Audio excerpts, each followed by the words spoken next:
find old pieces with Bob Ehrlich talking about how we were going to save the Preakness and how we were going to have a super track downtown. And I can talk to Joe DeFrancis from literally the day that he and his family sold the racetrack for $118 million and all of Maryland Jockey Club to the Magna Corporation and the Stronach Group that's now like, dude, we're up on Preakness. So all of this like stick to sports. You remember those stick to sports back when Trump got elected? Stick to sports. Sit down and shut up, Dundalk boy. You remember all those? I have never stuck to sports. I have had the Democratic mayor in. I've had the Republican governor in. I hung with the Republican governor. I was in a Republican-only box at the. They didn't realize that they think I'm an independent because I'm probably more of a libertarian, quite frankly, according to Bob Ehrlich.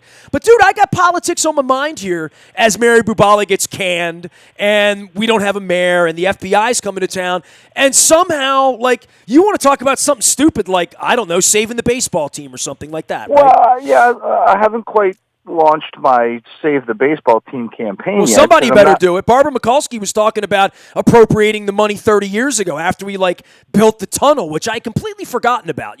When you sit and talk to Barbara Mikulski, she's like, that tunnel was supposed to come up Boston Street, go right through the city, and then right through the west side. And we built the tunnel, and Schaefer had it all lined. Literally, the history of Baltimore is written in the minds of these people, and I'm wondering what the future of Baltimore is going to be, That's fun.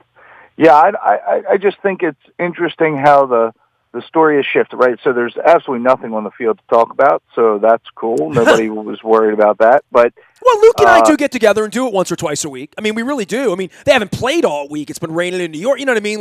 Right. Rain in May everywhere screws their lives up, too. They're going to play a lot of doubleheaders we're not going to watch later on, right? But it's just interesting that the story's gone down now to where people, they're aware of the Masson thing, and then they're aware of maybe some ownership questions that are going on, and then people are becoming aware of maybe Major League Baseball's concern over how the succession plan really is going to go down, and then Las Vegas is a wonderful place. And, so's Nashville, I hear. I've been there recently, yes. Yeah, I just, there's enough of rumors going around that, and I think the absence of quality baseball is certainly By the way, Bill, who started that rumor about the Orioles leaving town? Who started that rumor? Where's the first time you heard that? Might have been right here, and it wasn't a rumor. It's fact. It's not fake news like this clown running the country every day, portrays things to be. There are 28 months left on a lease. Traditionally, you don't let it get to this point, right? The same way you don't let Manny Machado, get into year 4 or year 5 and start sniffing, the next girlfriend, right? And we're now at the point here where we don't know who the owner is. We don't know where the owners are. I know where they reside in last place. I know they ban people like me from asking questions and have for 15 years. And that should be the first sign of corruption, is when you say, I don't want you to know. I'm going to ban you from knowing. I don't want any questions. Meet my lawyers. Here's the door. Meet the hand. When that happens, you've got something to hide. And, 27 and a half years into this lease now, we built these stadia. I didn't even know stadia was a word. I thought about that the other day. We used to be stadiums in Dundalk until we had 2. Then it was stadia because that's the way they told us to do it in Roland Park. And, I'm wondering what becomes of all of this because the gun is already out, right? Just us talking about it. There is this, we could go elsewhere. Who's got the bigger, better deal? We made a lot of money in Baltimore. Baltimore was good to us and all, but, we need to go where the economics are. And that then brings us back to the politics of it's very, very easy to hold your nose and say, the mayor situation stunk, the police stunk, the fans stunk, the city stunk, the crime stunk, nobody came to the games. Did you see our attendance back in 2019 and 20 and 21? No one came to the games. We couldn't get people to come and run our company, and John Vitelin left us, and we couldn't sell skyboxes, so we had to go because we were going out of business, and those big bad wolves at Major League Baseball, they ganged up on Baltimore, and they ganged up on our family, and they made us pay $100 million to the Nationals, and where would we come up with $100 million after we put $1 billion in our pocket? I don't know. So all of this is going on, Bill, and the concern that I'm hearing from people, in the know enough that I take it seriously. I mean, no, I shouldn't even say that. It'd be disrespectful to my source. My source is an impeccable source, honestly, but I don't think anybody really knows that they might not have the $100 million check they need to cut. Like, somehow, some way, the money's like evaporated into other losses, and if they can't pay the Nationals' bill, if that's the rumor, then we're talking about some financially desperate people that maybe I portrayed it all wrong. Maybe the $100 million they were making on the baseball operation, which is the television operation, was going to fund losses at the Charles Center or losses at Mason Marconi or Boccaccio or any other place he ever bought and put out of business, right? Yeah, I'm not too. Yeah, I wouldn't even begin to go down that financial struggling path. But how do we keep the baseball team here, right? Swallow. The baseball team used to be kept by people like you, own businesses buying in, right? Like, at the end of the day, Major League Baseball has to have some confidence in that. Yeah, but I'm not convinced. Like, my interest in this conversation is what's best for Baltimore. Oh, and okay. I can't imagine a Baltimore without the Orioles. I really can't. But I can't imagine the Angelos family sitting down in front of Larry Hogan saying, "Appropriate me $650 million so we can fix this dump we call Camden Yards."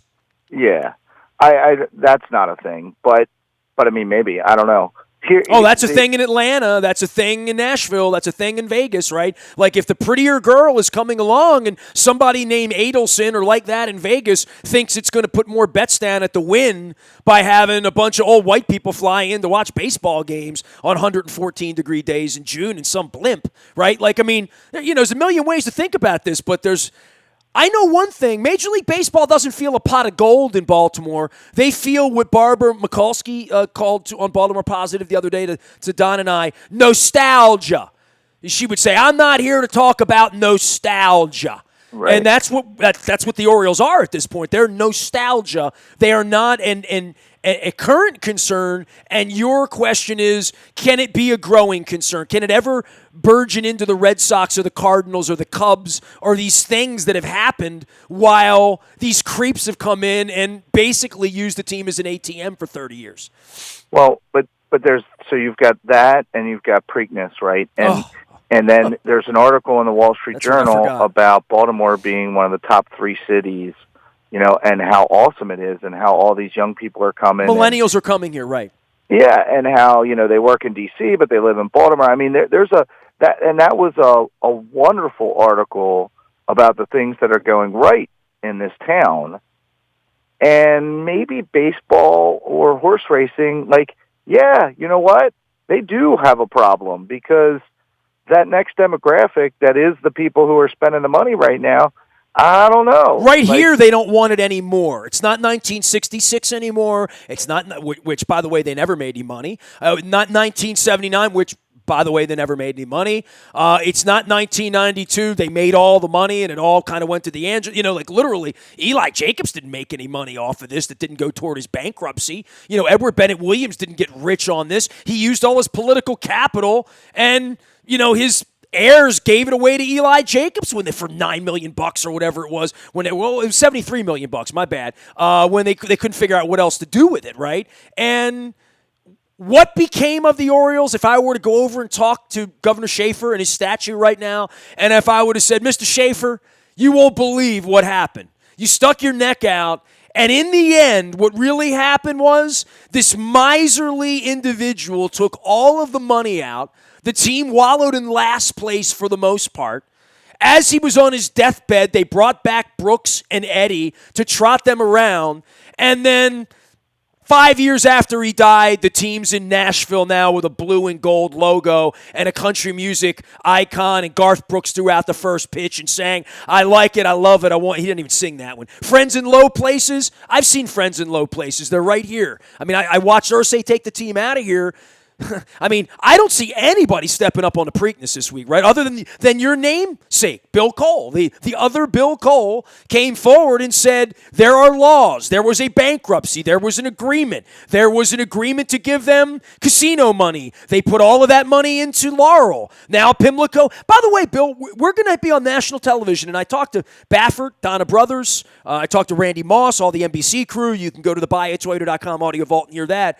And I said, how many times are you going to show the condemned part of the racetrack from the blimp on set? You know what I'm saying? How many times are they going to show, here's the part of Pimlico that's so bad, it's been condemned. Now back to the 8th race. Tell us about it, Mike Tirico. Yeah, I mean, look, they do a magical job of showing Pimlico in a really nice way. So, hey, kudos to them that they've figured out where to put the cameras and they don't make it look nearly the way it is. And even the tight blimp shots, right, that try not to show the neighborhood and all that. But, my understanding of the whole Pimlico thing is moving it to Laurel is just a step down a path to move it out of the state. Correct. So you've got to put your heels in the sand right now, because if you let it go to Laurel, then it's going to Florida or it's going to, wherever these other places are that want it. So, but again, you know what they'll do? They'll make it like literally. They will make it like the British Open, right? They will move that race because they can suck money out of Florida one year, money out of L.A. one year, money out of Texas. They'll find Chicago. They'll find. I mean, come on, Miami, Hollywood, and Chicago in the springtime. You want to go there? Or you want to go to The Wire? You know what I mean? Like, I can hear them selling that, right? We need to fix this place up, Bill. Bill Call here from Cole Roofing and Gordian Energy. Tell me what you do, and then we'll get back into, trying to talk. I literally wanted to talk about Mary Bubala and media, and that's what I wanted to do, but I'm happy to get into Preakness with you after. By the way, can you fix the roof at Pimlico? I'm just asking for a friend. I got a guy. Okay, I know my perspective on that is that a lot of people are making a lot of money on that race for a long time, and they've been neglecting the facility, and we should really go back to them and carve the money back to fix it up. I mean, it will be expensive to fix, but so Cole Roofing, 100-year-old roofing company. We do commercial roofing, repairs to roofs, new construction, schools, hospitals, all that good stuff. Gordian Energy Systems figures out a way to integrate solar into those facilities, either on the roof, on the ground, or on parking structures. Solar, is that the thing that's killing all the Eagles? No, okay. I'm sorry. No, I'm sorry. I'm just that's my humor. I'm happy to talk about political Mary humor and the other things, but all of it is really about people having like honest, straightforward conversations about challenges. And we've gotten to a world where nobody actually converses about them. They just pick their side, and then they some of these things you can't converse about comfortably, right? Like, how do I comfortably converse about how many times I hear the N-word used in my presence while at the Ravens facility? Who do I talk to about that? Turn the music down when there's one song with the N-bomb, 28 times in 4.5 minutes? And then players amongst them. How do I comfortably converse about that if I'm Mary Bubala? And keep my job. You know what I mean? Like, the good news for me is I have sponsors like you. Thank you. People that believe in me. Thank you. 100,000 people that follow what I say. Thank you. I appreciate all that. But how do you comfortably do that and explain that to the board at the thing about Mary Bubala that's amazing to me, every time I fired someone, Bill, you knew about it, right? You know why? Because, I'm the guy with the smoke on my gun, right, of being the firing guy, right? And because I'm a public figure and I run a company and I founded a company and I built something from nothing, which is what this is. WNST was a dead AM radio station sitting on the side of the hill. I breathe life into it. I get employees. They say stupid stuff. I've been sued. I've fired someone for saying overtly stupid, racist stuff. After one warning, the second time I fired this individual. This individual's gone on to have a fine career elsewhere, and apparently no one's ever brought it up. That's fine. And apparently this individual's led a better life. That's great. But I didn't want it associated with me. I didn't, and it wasn't because I was afraid of and some sort of encampment in front of my radio station protesting me. I fired someone over a racist comment because I thought maybe deep down the person might be a racist, not because they aired or made a joke or said something, that may have been something that might have been a mistake or something that may have been a slip of the tongue, which I really believe the Mary Bubala thing, she is owed the opportunity to back up off and say, I screwed up and I'm clearly not a racist, and go look at the 50 years of my life on the planet and, all of that stuff, right? And everyone deserves that in the modern era. And I'm embarrassed that if that's the way WJZ is going to run their program, then no one's going to watch them. Because it's not, because as Art Modell once said to me, if you can't really be honest and you can't tell both sides of the story, then no one's going to trust your message. I thought that, and then I watched Fox News and I'm like, oh, well, there is a whole other cult thing going on where people only want to be told what's comfortable for them. And we're going through that now with colleges. We're going through that with comedy. We're going through that with media, right? We're going through that with politicians, where Al Franken clearly made a joke that he was a comedian and had this pressure, whatever that pressure is on Twitter. At some point, if you have no spine, you're probably not ready to run a media organization in the modern world. Like, literally, right? Like, I'm not sure it's about spine as much as it's about courage or. Well, dude, if that's where you are, right? then just run Gilligan's Island reruns to WJZ. You know what I mean? Exactly. I mean, this presented a wonderful opportunity for that channel to try and actually address what's going on. Like, everybody in the world knows that we have a mayor problem, right? And Mary was insensitive with her comments, but she pointed out the fact that, we've had, this is the third time we've had a problem. And to me, I'm asking, is there a systemic problem in Baltimore on how we're going through this process? And we all know, okay, so this corruption, gosh, who knows how deep it goes, and who knows who's all wrapped up in it, and holy cow. But the root of the problem is, how can we have, a strong, the mayor is stealing from us, and you want to ask how I'm phrasing the question? You know what I'm saying? Like, we've had mayors stealing from us for most of the century, right? Like, how I phrase the question, I mean, I know there needs to be some sensitivity to that, but there needs to be some answers. Don't shoot the person with the questions. Let's find the people with the answers. And to your point, we've got boards involved in this. Systemic is the issue. And I guess that goes back to The Wire, and it goes back to where fact and fantasy and fiction all meet, where when I get off a plane and you get off a plane and you fly to some convention and you're the roofing guy from Baltimore and I'm the sports radio guy, media pundit guy from Baltimore, there comes a thing that we used to associate with Cleveland, right?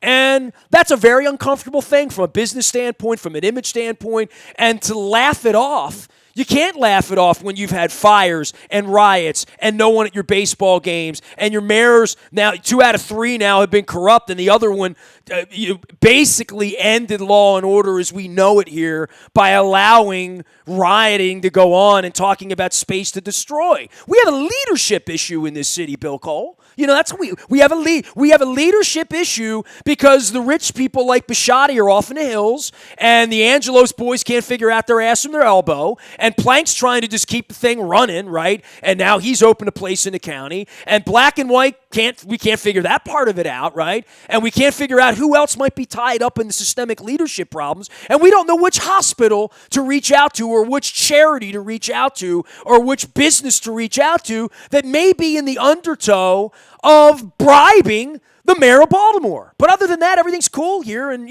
we just drafted some players, and, we got a race to run on Saturday, and how about them O's, hon? And, hey, crabs are plentiful. Chad down at Al Seafood tells me that, so that's the good news. Yeah, I just think there was an opportunity to put Mary on a, stage on a Tuesday night instead of some other sitcom program, and invite, strong African-American women, business leaders, government officials, and engage in a dialogue about why this stuff can happen. Like, what is the path? I don't believe for a second that any of those three women, like, went into public service with the intention to screw everybody, right? Like, I believe they had good intentions, and they went down this path to try and help their neighbors, their community, their city, their people, all of that.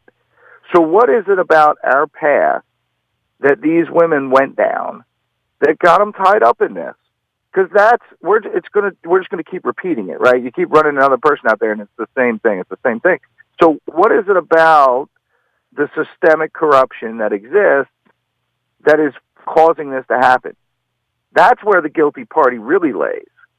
And I would have loved to see them actually. Like, how many people would have tuned in to listen to that sort of conversation? Well, I tuned in to listen to that conversation 2 weeks earlier on WBAL, and I actually ran into Dan Jarrus, and I told him it was good, and it was an incredible conversation. My wife and I watched it live. We didn't even tape it.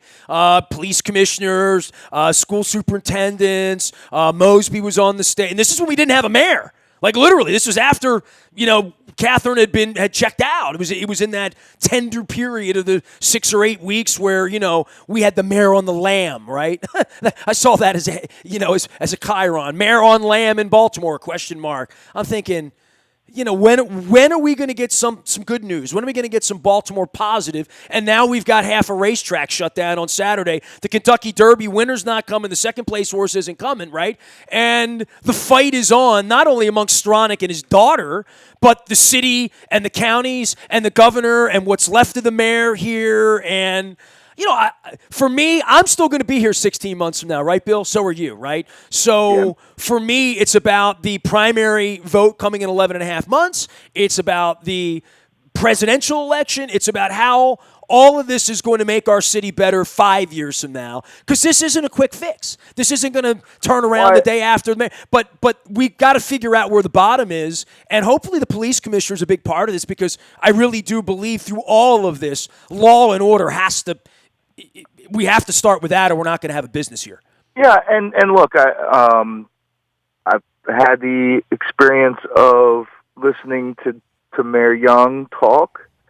I'm interested about what happens in the next couple months. Like, he's a high-energy guy. He's a positive guy. I like Jack. I've had Jack in my studio. Jack and I are Facebook friends. Saw Jack on, I've never sat down to have deep thoughts with Jack. I see his Facebook ramblings. You know what I mean? I think he wants to do some stuff. I shouldn't call them ramblings because they're always about a murder. You know what I mean? Like, literally, Jack every day puts something, and as city council, and not as mayor, but Jack and I have been Facebook friends for a long time. It's always about, we've got to stop the killing. We've got to stop the violence. I mean, that's been Jack's message. I don't know that it's being heard, but, I know he cares, and that's important. That's very important.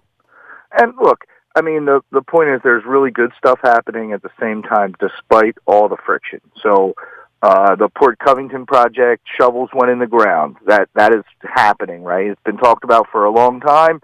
That is, they had a groundbreaking. They are off and running. So you've got this beacon of hope getting built at the south part of the city, and then you've got all this other stuff. And, you and I like to talk about it, and we get it come from this sports angle from now, and time and again. But I'm trying to just reserve the judgment and kind of put us up at a higher level, because sports is a byproduct of a healthy city.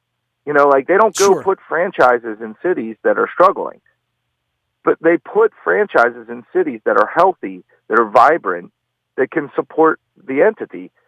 So when your city becomes unhealthy, don't look to the sports teams to be the ones that help revive it. I think if they have strong leadership, they could, but that isn't certainly the case here. So, do they go? Do they stay? The Preakness, I'd be heartbroken if it leaves. That makes no sense. We should be defending that. Everyone should be defending it. The baseball team, same thing. I can't imagine them in another city. We should be defending that. Defending it and paying for it are two different things, as you've pointed out. Correct, especially when you look at the other things that need to be paid for or that need to be supported, and the effort that we need to put into, and it's not just, in our city. the larger conversation in our country isn't making it easier for us to deal with our current problems. There's a divisive clickbait sort of world we live in, and everybody's reading the stuff that they want to read. They're not reading anything from the other side. There's no impartial people. I would say the Russians understand the psychology of that pretty well. Sure, I think we do too. I think we do that same stuff. I mean, I don't think for a second that our entities aren't driving some of the misinformation that's out there, and I think it's a big game going on in a lot of ways, and I think we're up against a really steep hill. But the only way I know how to even try and address it is to continue to talk to good people, get people's energy focused on the right things, get them moving in the right direction, and then let's see what kind of ideas we come up with, and we're bound to find a good one. I mean, give me the opposite of The Wire. Can we make a TV show like that? Cole Roofing. He is Bill Cole. I've had two Bill Coles on this week, and, I can't think of two more Baltimore positive people. Maybe it's just something about the name William Cole. I'm not sure, so. I don't know. We're kindred spirits, and we try not to. You actually met this week, you names. and the other Bill Cole, for the first time. Is that true? Yeah. You guys should have taken a picture and sent it off to me. I would have appreciated that, because you're I've never confused you as Bill Coles in my phone, but it would be easy to do. He is Bill Cole, Cole Roofing, Gordian Energy. He provides therapy for me. I am angry about the Preakness, and I am angry. I mean, I should wear my anger. I shouldn't be happy that this is where we are, and I shouldn't be happy listening to three governors ago, 17 years ago, right, like talking about tracks and the races and the importance of it. And here we are. As I've said all week, we've kicked the can, literally. You want to look the definition of kicking the can up? Baltimore and Preakness, literally, in Pimlico, right? Literally. All our lives. Bill Cole, Cole Roofing, Gordian Energy, Baltimore Positive. The BuyAToyota.com audio vault is there 24 hours a day from anywhere in the world on your mobile device by downloading the TuneIn Radio app. We do come in crystal clear from anywhere in the world. Nasty at WNST.net finds me. Baltimore Positive is launched. Malia Cromer up. Awesome conversation about polling. Barbara Mikulski coming soon. Damian O'Doherty on Thursday at State Fair in Catonsville. And later in the month, I'm really looking forward to this because I've never met Dr. Friedman Rabowski. We're going to be doing that at State Fair, UMBC. Bringing all the poobahs in. We are Baltimore Positive. We are WNST.net, AM 1570, and WNST Towson. Baltimore, we never stop talking Baltimore sports.